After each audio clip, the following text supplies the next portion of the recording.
Welcome back to our YouTube channel Bhavani Venkatesh blogs. నేను మరో కొత్త వీడియోతో అయితే మీ ముందుకైతే వచ్చేసానండి. అదేంటంటే బీరకాయలు ఎండ్రాయిలు కనిపిస్తున్నాయి కదా, ఇది నేను ఈరోజు మీకు రెసిపీ చేసి చూపిస్తాను. నా స్టైల్లో నేను ఎలా చేస్తాను అనేది మీరు కూడా చూసి ఒకసారి ట్రై చేసేయండి. కర్రీ అయితే సూపర్గా ఉంటుంది. ఒకసారి తింటే వీక్లీ వన్స్ అయినా చేసుకొని తినేస్తారు, అంత బాగుంటుంది. ప్రాసెస్లోకి వెళ్ళిపోదామా. ఆ ప్రాసెస్ ఏంటంటే, మనం ముందుగా మీకు బీరకాయలు 1/2 కేజీకి తీసుకున్నాను నేను ఇక్కడ. ఇవి పీల్ చేసి ఇలా పెట్టుకున్నాను. అండ్ మీడియం సైజ్ ఆనియన్, 2 పచ్చిమిర్చీస్ తీసుకున్నాను.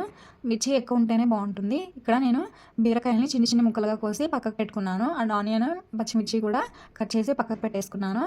ఇప్పుడు మనం హాట్ వాటర్ని కాచి దానిలో మనం డ్రై ఫ్రాన్స్ని వేసేసుకుందాం. నేనైతే ఇక్కడ 2 గుప్పిళ్ళు వేస్తున్నాను. ఇవి ఒక 1/2 అవర్ అలా పక్కకు పెట్టేసుకున్నాము. అలా పెట్టడం వల్ల ఏంటంటే దానిలో ఉన్న డస్ట్ స్మెల్ అంతా బయటకు వచ్చేస్తుంది. ఇంకా నేను కట్ చేసుకున్న బీరకాయ ముక్కల్ని వాటర్లో 2 వాషెస్ చేసి ఒక బౌల్లో వేసి పక్కకు పెట్టేశాను. ఇప్పుడు చూస్తున్నారు కదా, 1/2 అవర్ తర్వాత మన డ్రై ఫ్రాన్స్ ఎంత డస్ట్ బయటకు వచ్చిందో దానిలో నుంచి. ఇప్పుడు వాటర్ డ్రై ఫ్రాన్స్ అయితే చల్లగా అయిపోయింది. ఇప్పుడు నేను వీటిని కూడా ఒక 6-7 వాషెస్ చేసుకొని పక్కకు పెట్టేసుకున్నాను.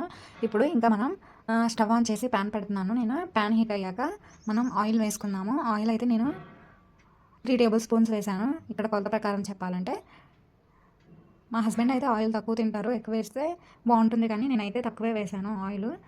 ఇప్పుడు మనం దీనిలోకి మనం వాష్ చేసి పెట్టుకున్న ప్రాన్స్ని వేసేద్దాము.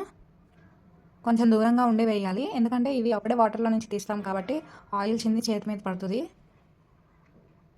ఇవి ఫ్రై అవుతున్నప్పుడైతే స్మెల్ సూపర్గా వస్తుంది. ఇవి మొత్తం వేసేసిన తర్వాత మనం ఒకసారి గరిటతో తిప్పేసుకొని అలా ఒక 5 మినిట్స్ వదిలేస్తే మన ప్రాన్స్ అనేవి ఫ్రై అయిపోతాయి. ఇలా ఇవి గోల్డెన్ కలర్లోకి వచ్చిన తర్వాత మనం ఆనియన్స్, పచ్చిమిర్చి వేసేసుకుందాము. ఇక్కడైతే చూస్తున్నారు కదా, గోల్డెన్ కలర్లోకి వచ్చేసినాయి మన ప్రాన్స్. నేను ఇప్పుడు ఒక 1/2 టేబుల్ స్పూను జీలకర్ర వేస్తాను. చూస్తున్నారు కదా, జీలకర్ర కూడా చిటపట్లు అంటుంది కదా. ఇప్పుడు ఆనియన్స్, పచ్చిమిర్చి కూడా ఈ డ్రై ఫ్రాన్స్లోకి వేసేస్తాను. ఆనియన్స్, పచ్చిమిర్చి అన్నీ ఒకసారి వేసేసిన తర్వాత తిప్పేసుకొని గరిటతో మనం సాల్ట్ అండ్ పసుపు కూడా యాడ్ చేసేద్దాం. సాల్ట్ కొంచెం 1/2 టేబుల్ స్పూన్ వేస్తున్నాను, పసుపు కూడా 1/2 టేబుల్ స్పూన్ వేస్తున్నాను. ఇవి రెండు వేసిన తర్వాత ఒకసారి తిప్పుకుంటే ఆనియన్స్ అయితే త్వరగా ఫ్రై అయిపోతాయి. ఇవి రెండు కలిసి మంచి స్మెల్ అయితే వస్తుంది ఆనియన్స్, డ్రై ఫ్రాన్స్ ఫ్రై అవుతున్నప్పుడు. ఇక్కడైతే మన ఫ్రాన్స్, ఆనియన్స్ అయితే ఫ్రై అయిపోయినాయి, చూస్తున్నారు కదా. ఇదే టైంలో నేను బీరకాయ ముక్కలను కూడా యాడ్ చేసేసాను. బీరకాయ ముక్కలను కూడా యాడ్ చేసిన తర్వాత ఒకసారి ఇలా తిప్పుకొని అలా ఒక 5 మినిట్స్ మూత పెట్టి అలా వదిలేస్తే మన ముక్క అనేది కొంచెం ఉడుకుతుంది. తర్వాత మూత తీసి మనం సాల్ట్ కూడా ఈ టైంలో వేసేద్దాము. 1/2 టేబుల్ స్పూన్ వేసేస్తున్నాను. తర్వాత మనం సాల్ట్ సరిపోకపోతే అడ్జస్ట్ చేసుకొని వేసుకోవచ్చు లాస్ట్లో. ఇప్పుడు మూత పెట్టి అలా వదిలేసి తర్వాత వాటర్ చూసారా ఎలా వచ్చినాయో మనకి. ఈ వాటర్ అంతా ఉడికిపోయి మనకి చూస్తున్నారు కదా, ఇలా అయిపోయింది. వాటర్ కంటెంట్ అంతా అయిపోయింది, బీరకాయలో ఉన్న వాటర్ అంతా. ఇప్పుడు మనం మళ్ళీ కొంచెం వాటర్ ఉన్నాయి కదా, అవి కూడా ఉడికిపోయిన తర్వాత ఇలా వస్తుంది మన కర్రీ అనేది. చూస్తున్నారు కదా, అసలు ఇప్పుడు వాటర్ ఏమీ లేవు. ఇదే టైంలో నేను 1.5 టేబుల్ స్పూన్ కారం వేస్తున్నాను. సాల్ట్ కూడా అడ్జస్ట్ చేసి వేసాను, ఆ క్లిప్ మిస్ అయింది. ఇది ఒకసారి కలిపేసుకొని అలా వదిలేస్తే ఒక 5 to 10 మినిట్స్లో మన కర్రీ అయితే రెడీ అయిపోతుంది. ఇది ఒకసారి అలా తిప్పేసుకొని మనం అలా వదిలేద్దాము, మంచిగా ఉడికిపోతుంది. ఇంకా కర్రీ అయితే అయిపోయింది కదా. ఆయిల్ చూసారా ఎలా సపరేట్ అవుతుందో మీకు అనిపిస్తుందా.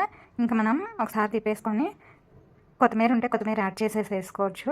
నా దగ్గర అయితే కొత్తిమీర లేదు, అందుకే నేను యాడ్ చేయట్లేదు. మన కర్రీ అయితే ఫైనల్గా బౌల్లోకి ట్రాన్స్ఫర్ చేసేసాను.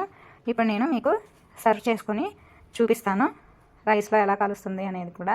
రైస్లో అయితే మంచిగా కలిసిపోతుంది. నేను కొంచెం రైస్ అండ్ కర్రీ వేసుకొని మీకు చూపిస్తున్నాను కదా, చాలా బాగుంటుంది. రైస్లో కూడా ఎక్కువ కర్రీ కలుస్తుంది మనకి, ఎక్కువ రైస్లో కలుస్తుంది కర్రీ. అలా ఒక ముద్ద కలుపుకొని ఒక ముక్క డ్రై ఫ్రాన్ పెట్టుకొని అలా తింటుంటే కర్రీ అయితే సూపర్గా వచ్చింది ఫ్రెండ్స్. మీరు కూడా ఒకసారి ట్రై చేయండి. అంతే, ఇంకా వీడియో నచ్చినట్లయితే లైక్ చేయండి, షేర్ చేయండి, సబ్స్క్రైబ్ చేసుకోండి. బాయ్ అందరికీ.